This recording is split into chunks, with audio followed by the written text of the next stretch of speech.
ఇదే ఉత్తరాంధ్ర పర్యటన చేసినప్పుడు నా దగ్గర డబ్బులు లేవు. నా పార్టీ అకౌంట్లో ఉంది 13 లక్షల సినిమాలు లేవు. 13 లక్షలే ఉండింది నా పార్టీ అకౌంట్లో. పోరాట యాత్ర అప్పుడు బయలుదేరితే నేను ఒకటే చెప్పాను, సార్ డబ్బులు లేవంటే 13 లక్షలు ఉన్నాయన్న.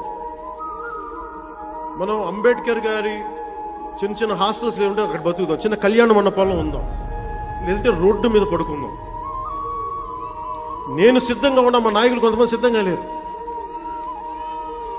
అందరు సుఖాలు మరిగా, నేను ఎక్కువ సుఖాలు చూసిన వాడిని. వదిలేస్తే సుఖాలు ఈ క్షణం వదిలేయగలను. నాకు వాటి మీద నాకు మమకారం లేదు. సుఖాల మీద దేనికంటే రోడ్ల మీద పడుకున్న వ్యక్తులను చూశాను. ఉద్యానంలో సరైన నీళ్లు లేక కిడ్నీలు పోయిన వ్యక్తులను చూశాను. వాళ్ళ కోసం ముందు ప్రయాణం చేద్దాం. నిలబడ్డోళ్ళు నిలబడతారు, లేనోళ్ళు రాలి, లేదంటే నడుచుకుంటూ వెళ్దాం.